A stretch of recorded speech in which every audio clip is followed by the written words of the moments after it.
for the tech guy. We're not from Really? Yeah. One, two, three. Just Floor was coming down.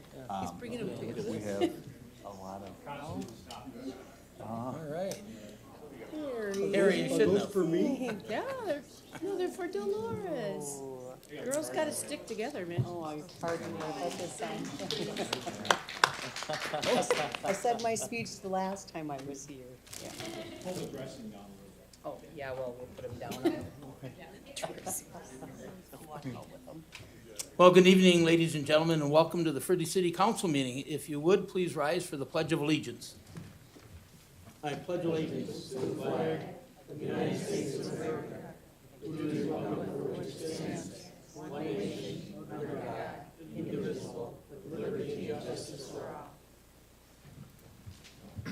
Well, the first meeting of the year is a momentous occasion this evening because we will be swearing in two new council members, of course, and obviously a repeating one coming back again, Ann. So, just as a reminder, housekeeping item that during these proceedings, if you would at least turn your cell phones to vibrate or off so that they don't disrupt these proceedings would be greatly appreciated. With that, the first item on tonight's agenda is the oath of office, and we'll take them one at a time. And our city clerk, Deb Scogan, will do the swearing in, and our first one is Tom Tilbury for Ward 1. Congratulations. Thank you. If you'd like to have your family come up with you, you can. Yeah, and we'll allow for time for pictures too. You can certainly come up here and take a picture that way, and up here if you want. We'll allow for some pictures, of course. Okay.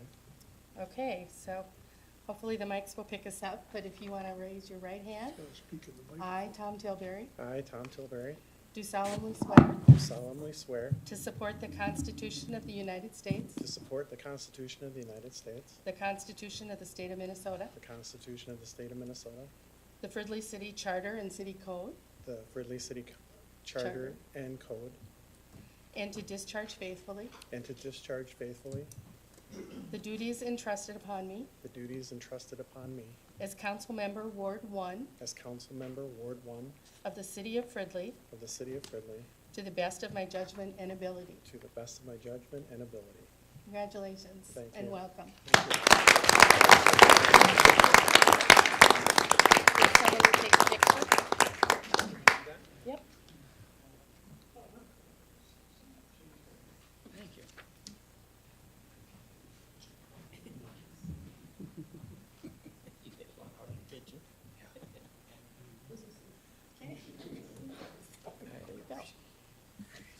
And if, Tom, if you want to step up here and take your seat at the council. Yeah, and you get to kick him out. Maybe a handshake is more appropriate, but whatever.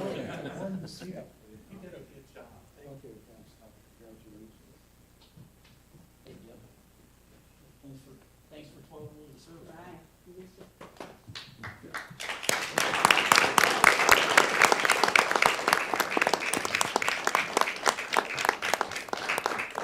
And next for Ward 2, Steve Eggert.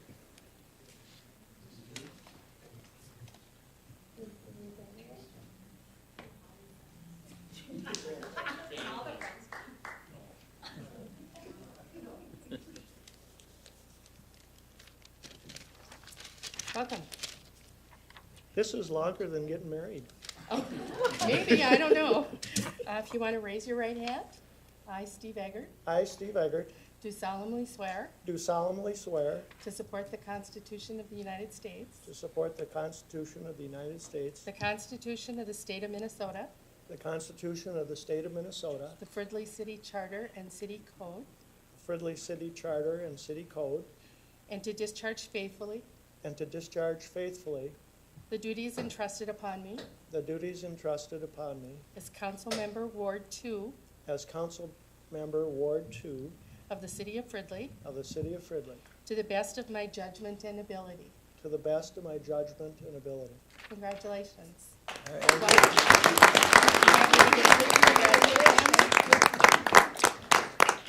Wait a minute. Here, come here.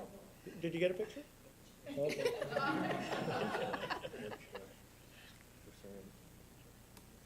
Let me get a picture of you and your family. You want to go stand?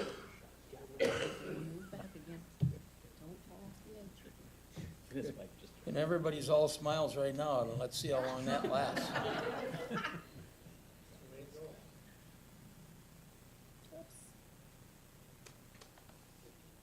Okay. Thank you. Did you want to Can I say interrupt? something? I did write down a couple of words, but I did write them down and it's short. I do want to thank the voters of Ward 2 for electing me to serve them on the city council. I also want to thank my friends and family here tonight who supported my campaign. I'll strive to do my best on the city council. I started my service 9 years ago on the HRA, and now today I'm happy to join the council. Dolores, thank you for the 12 years of service in our ward. Thank you. I look forward to continuing to improve our community. Fridley has some great momentum, I believe, out there. So let's keep it moving forward. All right. Thank you. Thanks, Steve.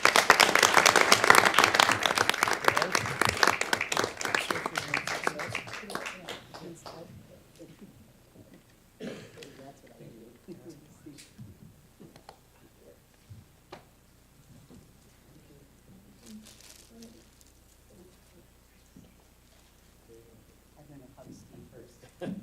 I'm not waiting for you. Good luck. Yeah, you're gonna need it.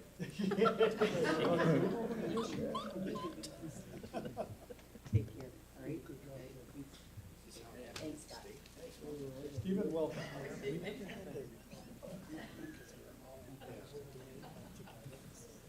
And or last but not least, Ann Balcom, so. Ward 3. Okay, honey.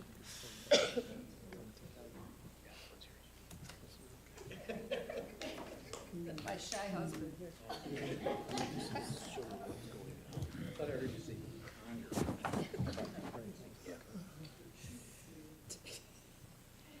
Hi. Welcome again. Thank and you. Congratulations. Thank you. Okay, if you want to raise your right hand. Okay. I, Ann Balcom, I, Ann Balcom, do solemnly swear do solemnly swear to support the Constitution of the United States, to support the Constitution of the United States, the Constitution of the State of Minnesota, the Constitution of the State of Minnesota. I think I could do this after all this time. the Fridley City Charter and City Code, The Fridley City Charter and the City Code, and to discharge faithfully and to discharge faithfully the duties entrusted upon me the duties that are trusted upon me as Council Member Ward 3 as Council Member Ward 3 of the City of Fridley of the City of Fridley to the best of my judgment and ability. to the best of my judgment and ability. Thank you. Congratulations. Thank Would you. you like a photo? Do you have your phone? Yeah, the Oh, yeah. phone. I don't have a phone with me. Well, I was wondering whose phone are you? Okay. Okay, do you want to go underneath Sure. in the center there, so we get City of Fridley underneath you? Yeah. Okay, you want me to duck under the dais? Hey, good to see you. It'll show you what, the motion is, what the recommendation is. Okay. Barry, where's our flowers? Yeah.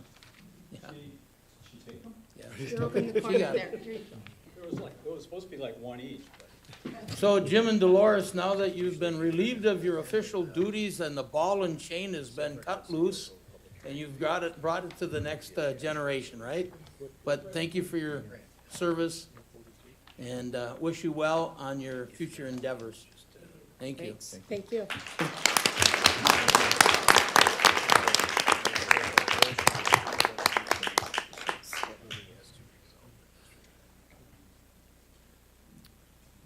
And everybody is, of course, welcome to stay for the council meeting. If you get bored to tears, you can certainly quietly leave as well. So it's up to you. They came to see you. Yeah, sure. And Mandy, I should bring it to, just want to seeing you in the audience, I wish you well on tomorrow morning. You're going to be sworn in as newly elected District 4 commissioner of the county. So thank you for your service and Good luck tomorrow morning. Thank you. Yeah. So enough with the pleasantries, we move on to official business. The first item on tonight's agenda is the usual proposed consent agenda, and also, as usual, our city manager will give us that overview. Thank you, Your Honor. The first item we have is the approval of the city council minutes for December 10th and December 17th. We received the minutes of the Planning Commission for December 19th, 2018. A resolution approving the official depositories for the city of Fridley for 2019. A resolution designating the Sun Focus as the official newspaper for the city of Fridley for 2019. This is for all of our official publications and legal notices. A resolution requesting conveyance of two tax forfeited properties located at 4733 2.5 Street and 6209 Baker Avenue to the Fridley Housing Redevelopment Authority in and for the city of Fridley as part of the infill housing replacement program. Approve a professional services agreement with the Mississippi Water Management Organization for the Village Green Pond Sub-Watershed Feasibility Study. And we have 2019 City Council and staff appointments as representatives of the City of Fridley to various agencies and committees. And we have claims, and that is our consent agenda for this evening, Your Honor. Thank you. Typically, these are of non-debatable nature. These are a lot of housekeeping items, but with that, I do allow an opportunity if we want to remove any of these proposed consent agenda items for further discussion. With that in mind, does the council wish to remove any of these proposed consent agenda items for further discussion? Mr. Mayor, on page 33 on the Planning Commission meeting minutes, the motion at the bottom says council members. It should say commissioners. All the rest of them are right, but just on the bottom of that page, if that correction can be made, please. Oh, correct. Yeah. And then on page 50, as the city manager mentioned, that is, the address is 4733, and in the resolution, or the explanation, not the resolution itself, because it doesn't actually say addresses there, but it should be 4733 on page 50 also. Does our recording secretary have those documented? Thank you. Okay. Any others? Are there any persons in the audience that wish to remove any of these proposed consent agenda items for further discussion? Hearing none? If Seeing none. nothing further with the changes made by Councilman Balcom, I would move approval of proposed consent agenda as presented. I'll second that. If there's no discussion, I'll call the vote. All those in favor? Aye. Aye. And those opposed? The motion carries. This leads us to open forum. This is a short time set aside for any persons in the audience that wish to address the council on an item that is not on tonight's agenda. Anybody? Hearing none, seeing none. We'll move on. An adoption of tonight's agenda would be in order. So moved. And seconded? All those in favor? Aye. Aye. And those opposed? The motion carries. This leads us to item number 9 under public hearings. Do we have a motion to open the public hearing and waive the reading? So moved. Second. We have a second. Take your pick. All those in favor? Aye. Aye. And those opposed? The motion also carries. Any presentation? Thank you, Mr. Mayor, members of the council. Your first item this evening for public hearing is a vacation request, SAV 18-01. As part of our redevelopment of the former City Hall site for the city, the HRA is facilitating a street vacation request to remove a portion of the University Avenue Service Drive from Formies Avenue north to Mississippi Street. Also, excess pieces of 5th Street and Formies Avenue are part of this vacation request, will be cleaned up and platted as part of a next action that you'll have on your council agenda. To give you a sense of the areas that are being vacated, the largest along the left side of the future plat area is the service drive that would run from Formies up to Mississippi. You can see that there along the east side of Mississippi.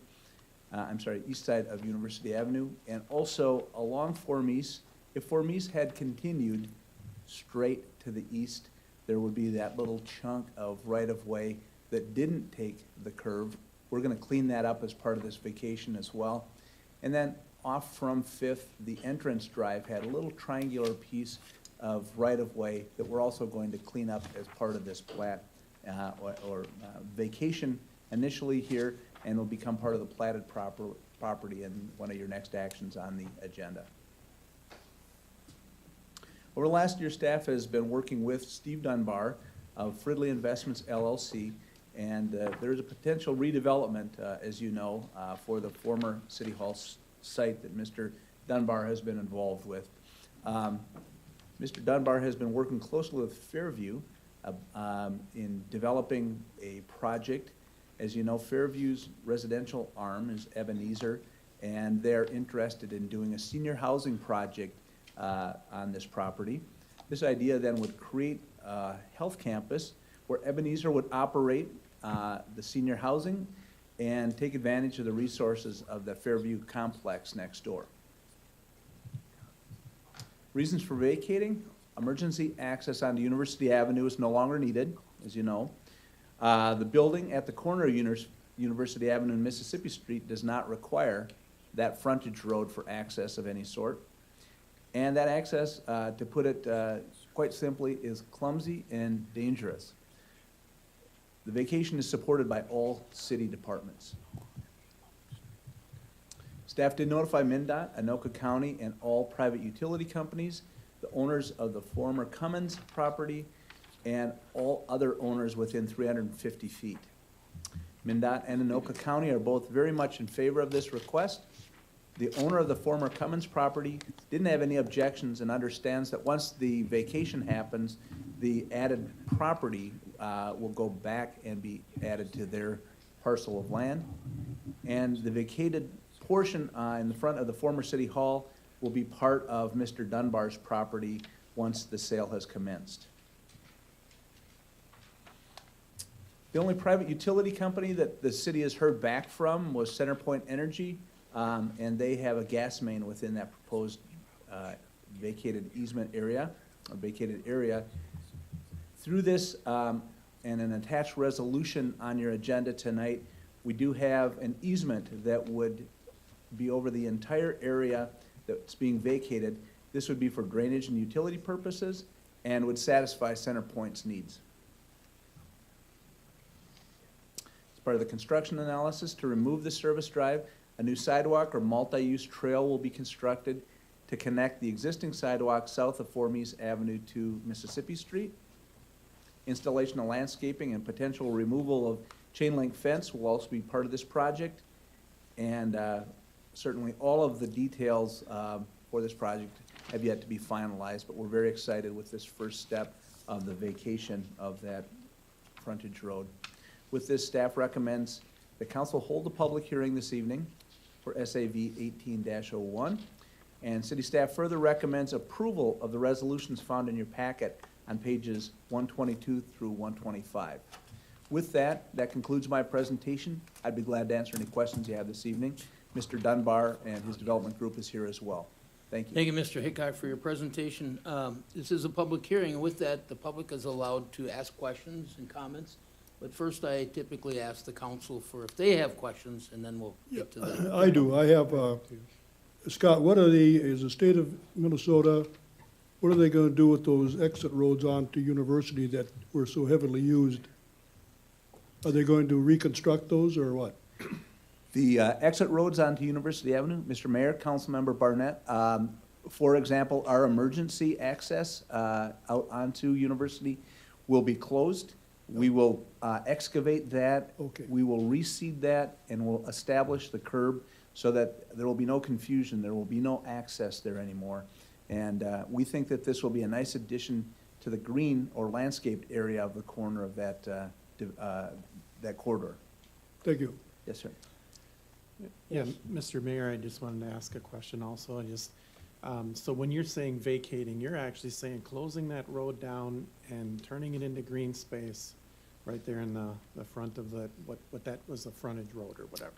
Yes, So it's Mr. now Mayor. going to disappear and become a part of whatever our plans are. That's right, Councilmember Tilbury. The frontage road really was something that its time was years ago, when access to uses along that corridor could only be gained through a frontage road. We have, as we think now with this new design and this proposal for development, much better access, much safer access away from University Avenue.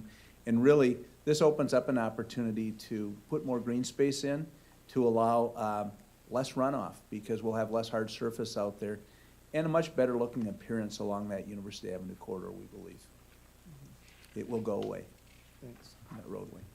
Mr. Mayor, Mr. Hickok, I'm kind of going along those same lines. So the owner of the previous Cummins property will obtain some of that land, is that correct?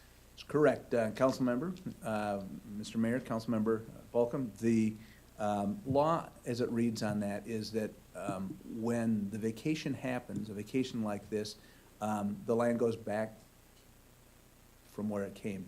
And at the time that this frontage road developed, land was taken from that corner parcel to help facilitate for that access roadway. It's going to now go back to that parcel and join up with it again. It'll be taxable square footage for us. So at some point, will there be additional, an action that needs to be taken on as part of the city for that going back, or is that just an automatic? No, very good question, Mr. Mayor, Council Member.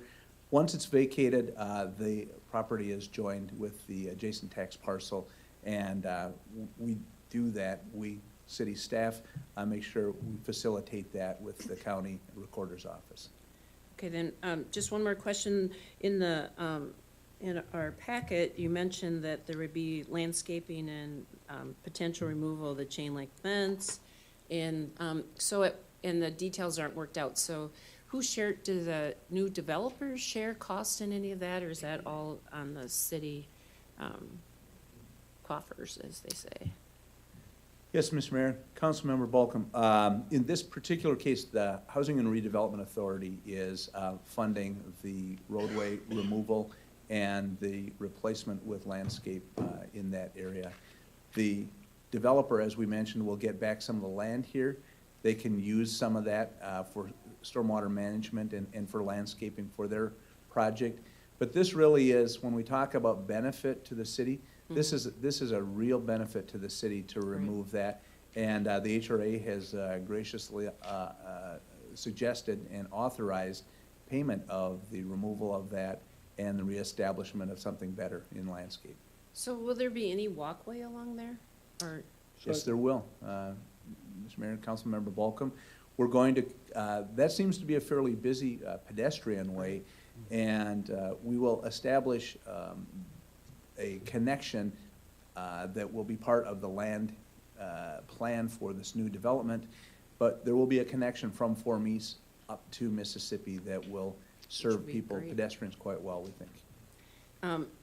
And then there was some mention at the planning commission that they were wondering if the church and the bank, in reality, this really is, it was an awkward intersection, or whatever you want to call it, their access, and awkward, and I can't believe there weren't more accidents than there were there. This seems like a great way to fix a problem that's been there for a while, so, thank you.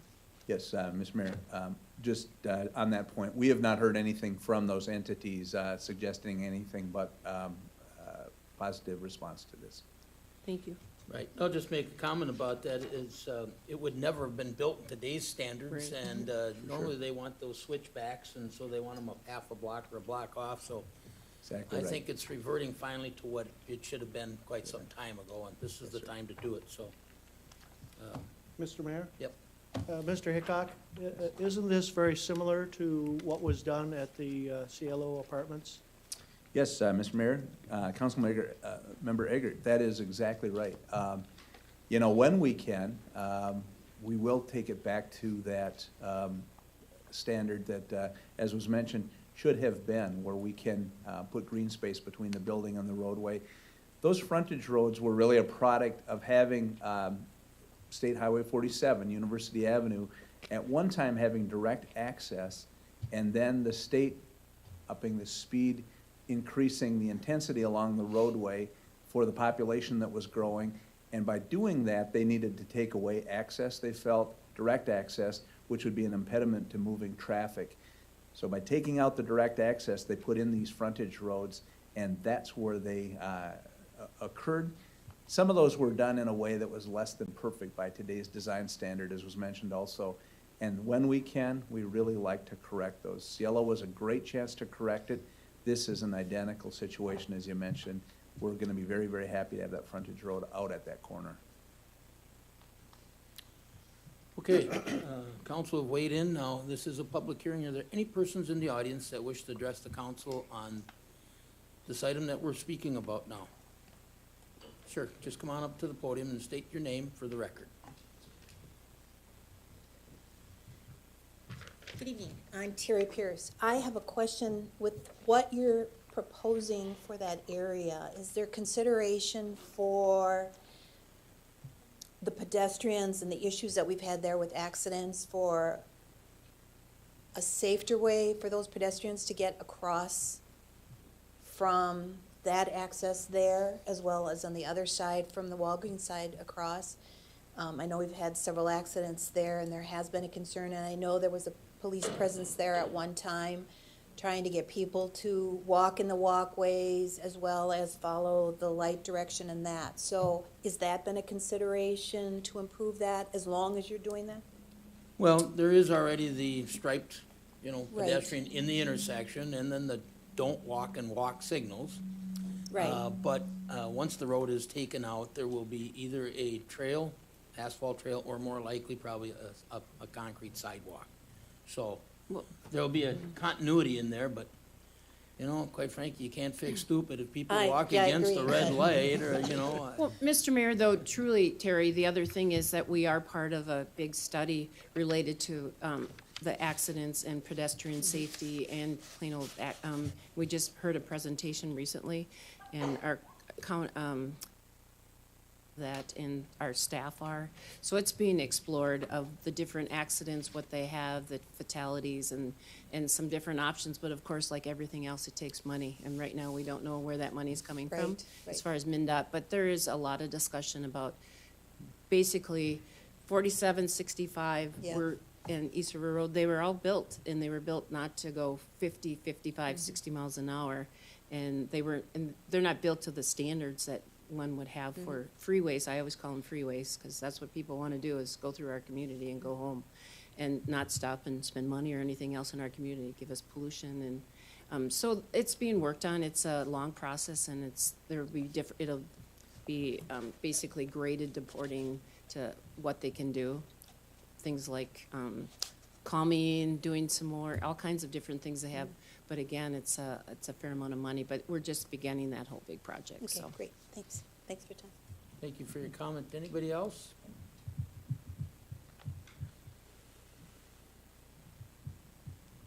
Good evening, Natividad Seafeld. My question to you was on that stretch of University, since you will be taking the fencing down and adding some walking space. It's extremely dark through that whole stretch, north and south. And with all the new apartment complexes that are in, and now this new space having the fencing taken away, will there be lighting down the middle of University? Not that It's- I'm aware of, but as it's a big Councilmember question. Bolcom talked about, they're just in their initial stages of doing a corridor study on University and what that will entail as far as fencing, lighting, calming techniques that are used. Sometimes they use medians, widen the medians, create curb cuts or what have you. So we don't know what the outcome of that is. But certainly this removal of this short section of roadway should make that intersection a bit safer. How much, I don't know, but just the fact that people are coming out so quickly, that people that are going northbound on University, they make a right-hand turn, and then there's a car maybe coming or leaving at about the same time. So because of the closeness of the frontage road, the ingress and the egress, I think that in itself is a bit safer. But there's more work to be done on the corridor, there's no doubt about it. With all the accidents that have happened pedestrian-wise just in the past 2 weeks, Yeah. one of them was in St. Paul, right down the road from where my partner lives, and that whole section is extremely dark. So even that crosswalk area was super dark. So that would be my concern in the future, is how can we look at lighting through that whole stretch of University, including where the apartments are? Because if you drive by there, the only lighting is on the side of the building, and it's very light, or very dim. So even with that amount of people, using any of the walkways, any stretch of that area, lighting would be a really good idea at some point. Mr. Mayor? Yes. If I could add a comment to that, the study that is referenced here with MnDOT, I do recall that they had called out the lighting issue at most of those major intersections. Yeah. So they're very aware of it in the study, and as was said, as that progresses, it gets to be a matter of funding and when. Thank you. And MnDOT owns them, and MnDOT Yeah. dictates what happens, unfortunately, so. Anybody else? Okay, If nothing further, I move we close the public hearing. I'll second that. if there's no other discussion, I'll call the vote. All those in favor? Aye. Aye. And those opposed, the motion carries.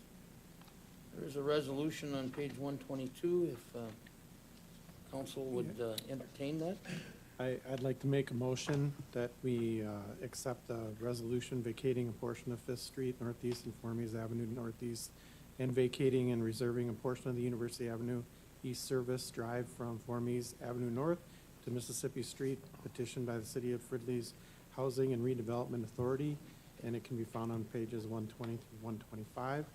Make a motion that we accept. Second? Okay, a motion, we have a second. Is there any final discussion?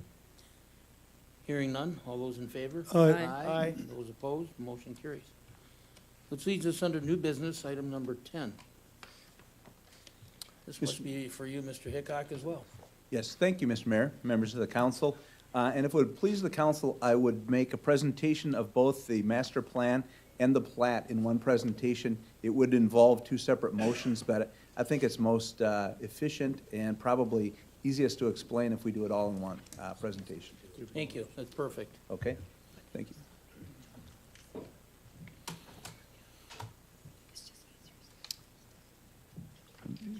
So we will be hearing during this presentation about an S2 master plan amendment as well as a plat, PS 18-05. The petitioner is requesting two land use items to allow for the redevelopment of the former City Hall property. One is that master plan amendment, S2, and the other is a plat. The project would allow for the construction of a 135-unit senior living complex. The building will be 4 stories above an underground parking complex. There will be a mix of independent living, assisted living, and memory care suites, along with a wide variety of common area amenities and services. The project has been designed considering the vacation of the University Avenue Service Drive, which we just went through and completed a resolution on, which will give the project an additional 38 feet of property. The new development will be accessed from Formies Avenue, where there will be a parking lot with 43 new surface parking stalls and a drop-off canopy in front of the door. The underground parking garage will be accessed from what we'll call the alley that connects to Fifth Street. That alley is the same ramp that our police department used to go down to the lower level, and actually staff would use to get to the lower level of the parking deck as well, just to give you a frame of reference. Also, just before I advance this slide, take a look at the area between the building and University Avenue to get a sense of how much additional landscape and opportunity there is there without the frontage road being there. That land that's shown here landscaped is that now available to be green space, which we're really looking forward to. The S2 zoning designation allows flexibility with the redevelopment of the property. And S2 zoning is much like some folks are familiar with a planned unit development. S2 zoning in Fridley is much like a planned unit development in that it relaxes some of the standard, more typical zoning standards and allows some exchange for architectural features and so forth, and puts a bit different emphasis on the master plan as opposed to things like the setbacks that you typically see in zoning. The intent of this district is to provide the city with a site plan and a review authority to determine that the project meets the goals and objectives of the city's comprehensive plan, and this project does that. City code requires 90 parking stalls based on the breakdown of independent, assisted, and memory care units. Of those 90 stalls, code requires 29 of them to be enclosed. There will be 134 stalls constructed as part of this project. So to give you a frame of reference, that's really above and beyond what the code would require for this complex. Moving to the plat portion of this request, in order to accommodate the redevelopment, the petitioner would like to create 3 lots. And for your convenience, these have been shaded different colors. The blue lot is the lot that would accommodate the senior housing. It is 2.67 acres in size. The red lot is for potential further redevelopment, which is 1.14 acres in size. And the yellow parcel is the existing parking lot for the Fairview office complex. It's 0.71 acres in size. The parcel with the office building isn't part of the replat. That's 0.46 acres, just under a half acre. And that's basically the footprint of that Fairview building that's sat just south of the City Hall as we knew it. Planning Commission reviewed this, both the master plan amendment and the plat at their December 19th meeting. They recommended approval of both items, including the stipulations recommended by staff for the master plan amendment. Staff recommends concurrence with that Planning Commission recommendation on approval of both items and approval of the resolution for the master plan amendment, MP 1801. And this is found in your packet on page 135 through 142. I'd be glad to answer any questions. That does conclude my presentation. And again, our developer is here this evening to get into details if you'd like. Thank you. Thank you, Mr. Hickok. So the councils have some questions from this presentation.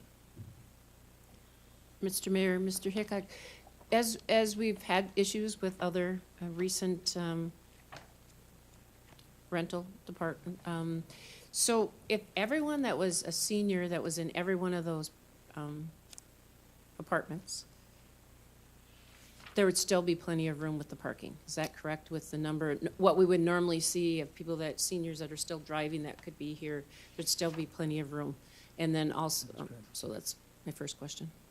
That is correct, Mr. Mayor. Councilmember Balcom, there is adequate parking underneath the building for the entire population from within the building, plus some, I think. And for the exterior, we see ample parking, 43 parking stalls at the surface.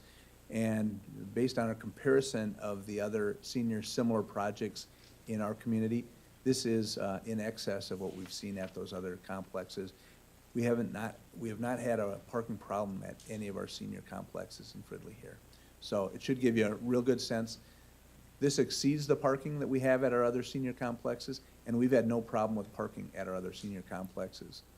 You might say, oh, but how about the one on 4th, down off from 53rd?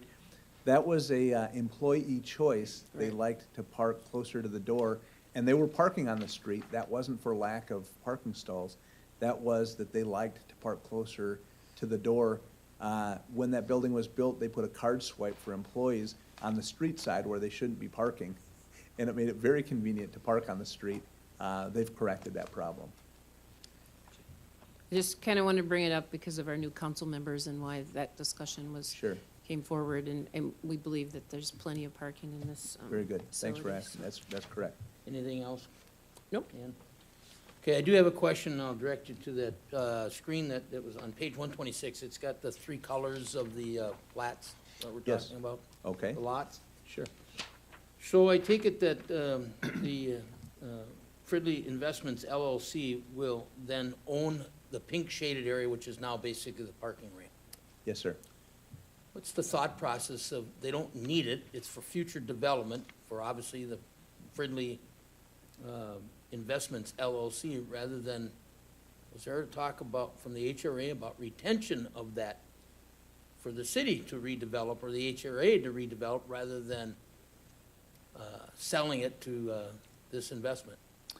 Mr. Mayor, council members, the answer to that is yes, and the choice was to not be a landholder, but instead to offer it in the sale of this property. The developer has indicated a desire to have a next phase. They would immediately demolish the parking deck that went along with our city hall building there. They would landscape and maintain that area as a next phase for development. But we'd like, certainly where there's that interest, we think it's best suited for somebody who then could combine the parcels into a development that works well together. And probably no better developer to do that than the one that builds the first building than to plan for that second building that they would put on that site. So the Fridley Investments LLC will then own the blue and the pink, but Yeah. not the green, or not the yellow? Oh, they will own the yellow as well. Yeah, we did not want to be, the Fridley HRA did not want to be a landlord in leasing that parking lot. As you'll recall, we have leased that parking lot to Fairview through the course of time, and we wanted to free ourselves from that. They will be purchasing the land, and they will be making their arrangements with Fairview to Okay, and that was to my manage next that. question. So how does Fairview feel about, somebody else owning what they use for a parking lot? If they don't have a parking lot, they're kind of at a very big disadvantage, so. Early on in the discussion, Mr. Mayor, we wanted to make certain that our developer, very good developer, also included in his discussions the Fairview folks, and that their voice was heard through the course of this discussion, so that we weren't surprising them, that they weren't being left out, that they weren't later going to be saying, hey, what about our parking? That all needed to be coordinated. It's quite a large doctor group that owns the properties over there, and Fairview leases from this doctor's group. No small feat to discuss and negotiate all of those details, but this group has been through that and quite confident that all of those details have been worked out. Okay. So my only real question then really is, I can understand all you've said about not being into the land business, the city or the HRA. But I understand that am I wrong in my assumption that it will be the HRA that will be paying for the demolition of the parking ramp and the city hall? Or won't that be coming out of the proceeds of the sale? Mr. Mayor, council members, you're correct in that this is a land sale, and there will be consideration given for the cost of the demolition. The building, as it exists, is considered a liability in terms of future interest in people using it as a building. So whoever would buy it would be looking to demolish it and to start clean on that site. We know that. The HRA's choice would have been to demolish the building themselves and sell the land for a premium price, or to sell the land and give consideration for the demolition. And that was the choice of this development group along with our HRA. And that's nothing unique or anything. My not. only concern in all this was the HRA is selling it at a discounted rate because there's gonna be costs factored in for the building, but we're not really benefiting, that I see it, for the parking ramp. Because they're not redeveloping that. So why not retain that and sell that? Because we're gonna pay for it sooner or later. I mean, the ramp is okay with me going out, but to cease to exist by removal. But that seems like a big advantage for the developer rather than for the city. Mr. Mayor, if I could step in. Sure. Mr. Hickok, as I recall, this contract here for this type of development is very similar to the CLO apartments. Right. Same structure, big piece of land, phased development, and included demolition or site issues out of the purchase agreement.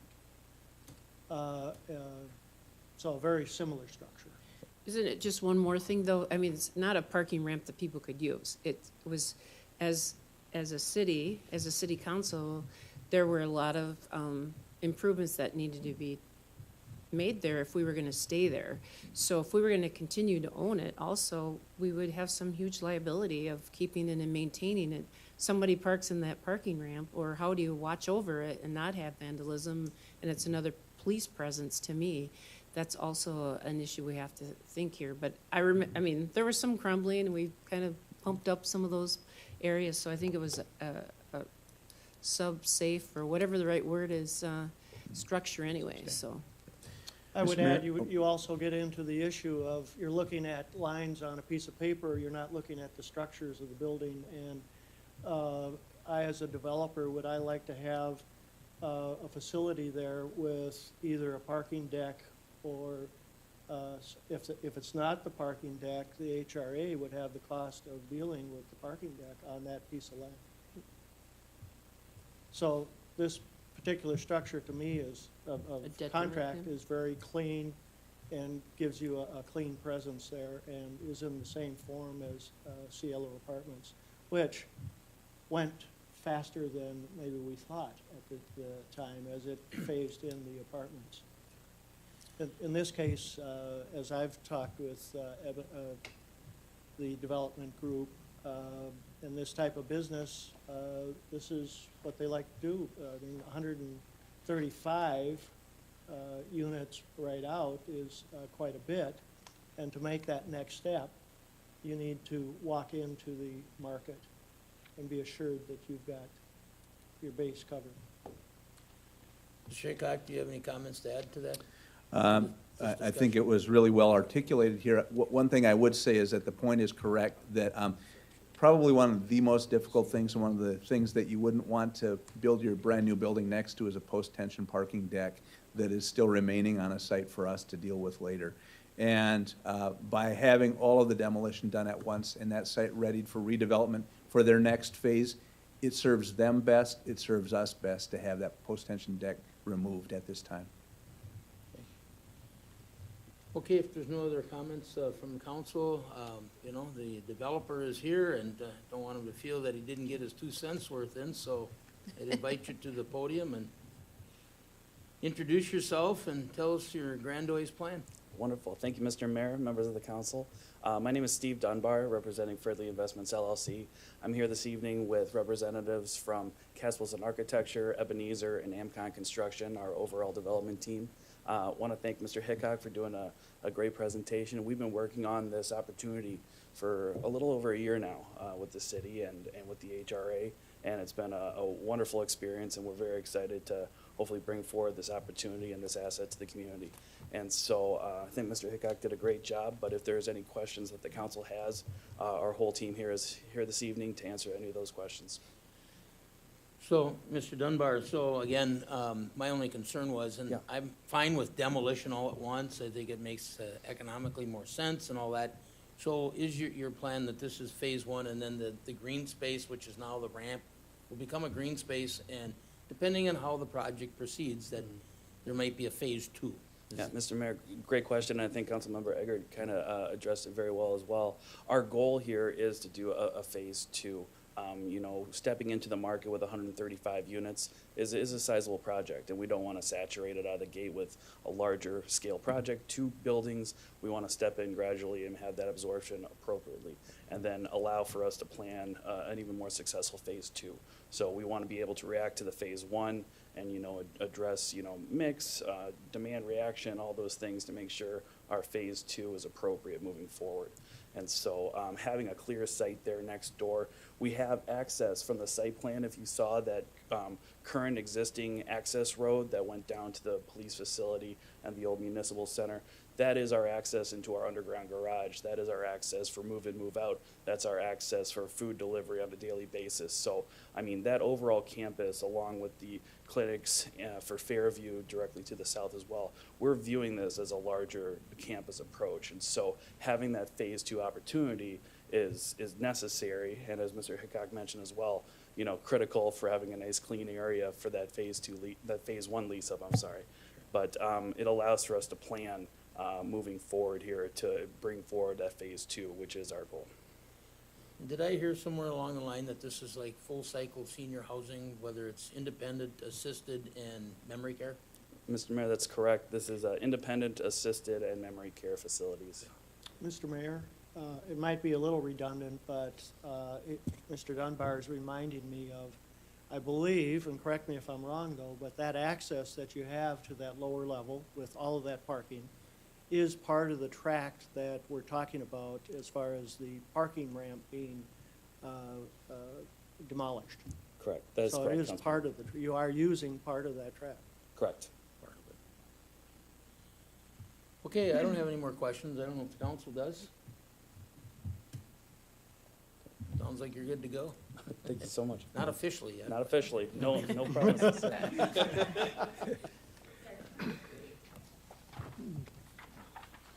Okay. I guess there's not any other discussion, a motion would be in order.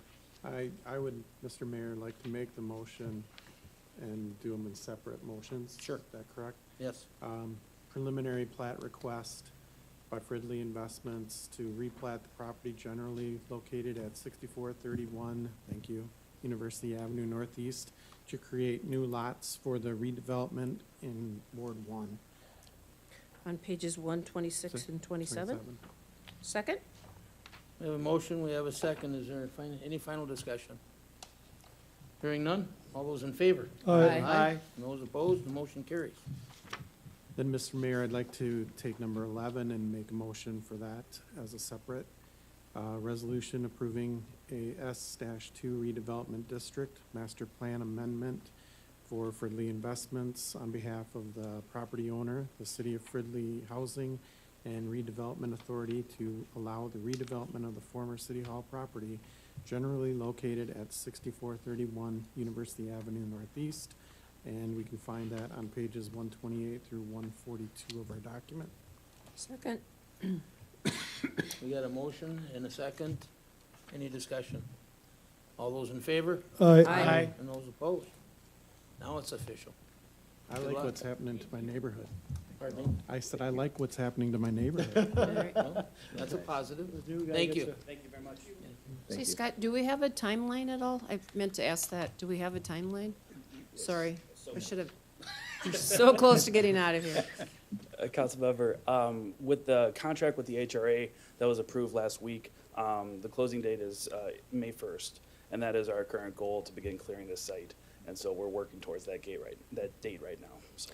And then after you close the closing date, then what do you see happening in the next 6 months to a year? So current estimates would allow for about 2 months to clear the site, and then it'll be about a 14-month construction cycle. So coming on kind of late summer of 2020 is the goal.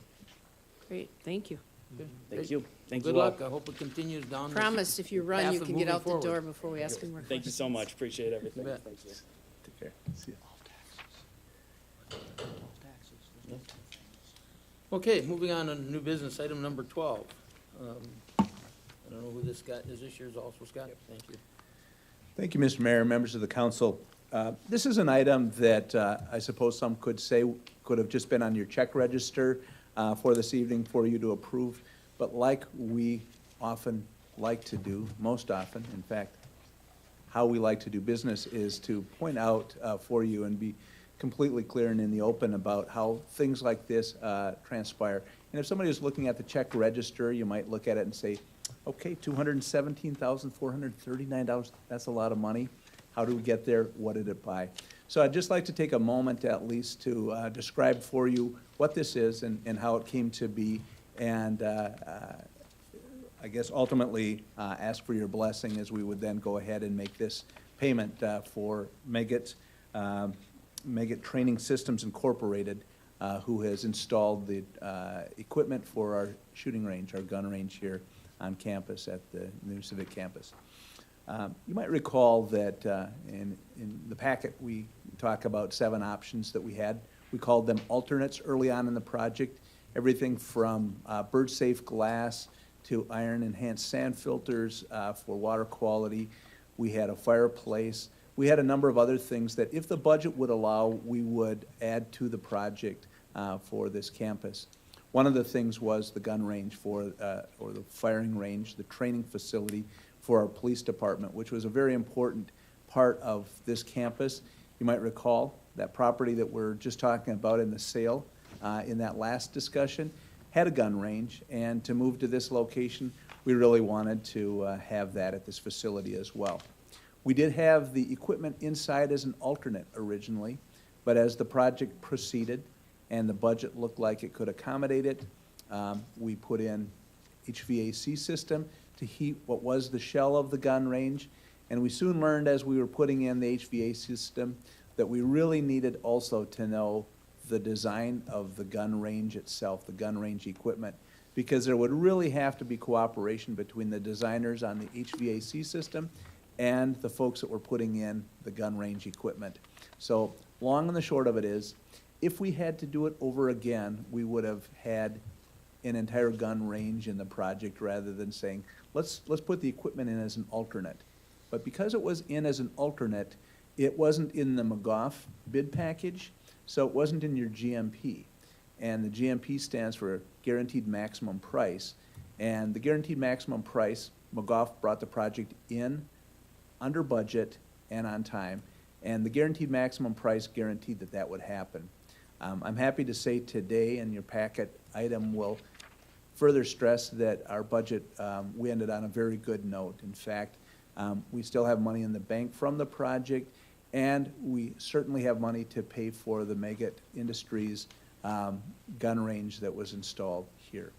But I wanted to point out for you, the council, and also for our audience, that that transition from being a wish list item, one of 7 things that we would do if the budget would allow it, to being a physical characteristic of this site and something we chose to put in here. I wanted to help describe the trail of how it got here. Tonight, you're being asked to approve that $217,439.98. We think is money well spent. If you were to talk to our officers, they would say it certainly is a state-of-the-art facility that will allow them to train to their highest potential and to keep their certifications as it relates to firearms. With that, I'd be glad to answer any questions that you might have on this expenditure. And thank you for your time. Thank you, Mr. Hickok. Council have questions? Mr. Mayor, Mr. Hick, one of the big things here too is, as all of us, or the council members that were here in the past, it was a terrible place for them to practice their skills that are needed, and it was unsafe, both noise pollution and air pollution for them. And this is an actual place that's ventilated. They can use it year-round. They don't have to, and they're not breathing in some fumes that they shouldn't be breathing in, that are actually being exhausted the way they should be. So it's another huge thing, I think, so. Very good. Yes. Vice Opal. Mr. Hickok, are there any other items, any other alternate items that might be coming back for the council approval that are outside of the guaranteed maximum price? Thank you, Manager Weisopel, Mr. Mayor. We have, I'm proud to say that we were able to do 6 of the 7 of our alternates in the course of doing this project. As you can see from the horizontal lines in the glass, we did the bird-safe glass. We did the fireplace down in the fireside room. We were able to do the sand filter for the water outside here. We were able to do the gun range equipment. The one thing that didn't get taken care of the 7 items, and I realize I didn't list all 7 there, but the one thing that didn't get taken care of there was a hoist in the Public Works garage. And ultimately, as we moved along the course of this project, that hoist is something that both the mechanics and our Public Works director said, you know, at some point in the future, we can certainly add that. We put in the I-beams and everything else so that it's a simple installation of a piece of equipment at such point that we would decide to put it in the capital improvements project. But at this point, there isn't an intent to immediately put that in. In fact, they believe that there's better use of that money probably elsewhere, and they would hold off on that. So, Mr. Manager, I think to answer your question succinctly, no, there's nothing looming there in terms of an alternate out there that we would that would surprise us outside of our GMP. Thank you. I do have one question about the gun range. This training system improvement does not include additional, my understanding is that the insulation has to be improved for sound deadening. Yes. That's not a part of this. That's correct, Okay. Mr. Mayor. So is that being addressed in some other fashion? Yes. We do have, tomorrow's going to be a big day in that regard, Mr. Mayor, and what you're referring to is, the gun range is actually half underneath the work area for engineering and some of our other staff. And then it's half outside. If you were to see the footprint of the building, you'd see that the gun range kind of straddles, the foundation for the gun range, or the building kind of straddles the gun range. And you can hear, much actually to our surprise, you can hear more of the firing and the training going on of firearms below than we had anticipated would happen. We've involved the architects, we've involved their acoustical people to get back and to tell us what we need to do in order to make these things coexist. It was always the police department's intent to train during the day, and it was never our intent to limit them by virtue of the fact that it would make noise for the folks upstairs. Architects assured us that the two could happily coexist. We're going to make sure that happens. We have acoustical people coming tomorrow, spending a lot of time here from Georgia. They're going to set up test equipment, they're going to be testing, and they're going to be helping us determine what has to happen in order to make the two uses even better coexist. It's not that it's impossible to work with the noise, but it's as I mentioned, it's more noise than we would have anticipated. So in this review tomorrow and or what's ensuing here, we'll determine whether it is actually additional insulation for soundproofing, or maybe it's got to do with the ventilation of the ductwork that the noise is traveling through that as well. Well, we're going to learn a lot, Mr. Mayor, and I don't want to pretend to know what these experts will tell us, but once we know what it is, as your memo also points out, we do have, we believe, whether it's a shared cost with the architects or it's something that costs to be borne by our account, we will make certain that we can cover it and that we take care of it within the budget that we had for the project. Okay, great, thanks for cluing us in. You bet. Okay, if there's any other discussion, hearing none, a motion would be in order. Move to approve the amount of $217,439.98 payable to Meggitt Training Systems Incorporated. I'll second. I sent you ready to vote. All those in favor? Aye. Aye. And those opposed? Motion carries. Which leads us to informal status reports. The council or its staff have anything to report to the listening, viewing audience? Mr. Mayor, on January 16th, there will be a public hearing to introduce the draft ADA transition plan, and there will be a presentation followed by a question and answer. Starts here at the council chambers at 6 o'clock on January 16th. So that is one thing. I want to thank all the people that did attend the meeting the day after Christmas. We know it was a very busy time for people. I want to thank people that came to understand and learn more about closing Station 3.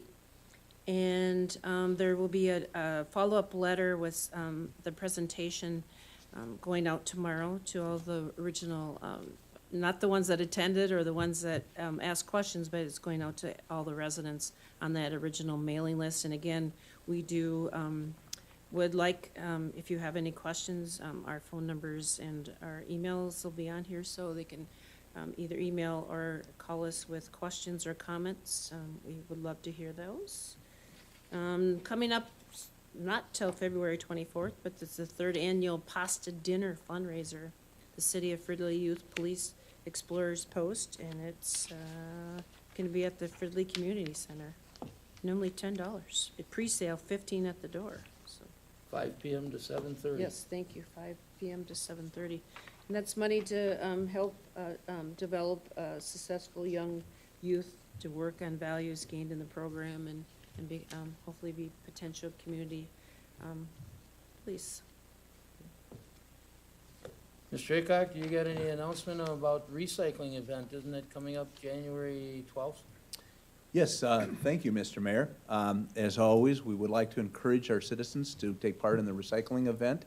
It's at Green Lights Recycling in Blaine. It's coming up on the 12th, and thank you for announcing that. It's always a well-attended event, and the one thing that's really nice about Green Lights, of course, we enjoyed having it at our Public Works facility here, but the Green Light staff are very proud of the fact they move you through quickly. So where you might have been accustomed to waiting in line a little bit, you time it right and you're in and out, and your equipment is taken off your vehicle for you, and it's certainly a nice event. So as with the past, appliances and so forth are there to be recycled, and their staff's very helpful with getting those unloaded for you. So Scott, if anyone has any questions, who do they call beforehand of what's? in case Thank they you. have questions? They would call Rachel working on our staff. Rachel's number is 763-572-3594. 763-572-3594. And then it's only a hop, skip, and a jump, so if they actually have hazardous waste or something, they can just drive up the road and get rid of that at the, Absolutely, yes, good point. It's right in the same neighborhood as your hazardous waste drop-off. So, thank you. Okay, any other comments? If nothing further, I would move that we adjourn. I'll second that. We have a second. All those in favor? Aye. Aye. And those opposed? Motion carried. Attending or watching your city council. Good evening.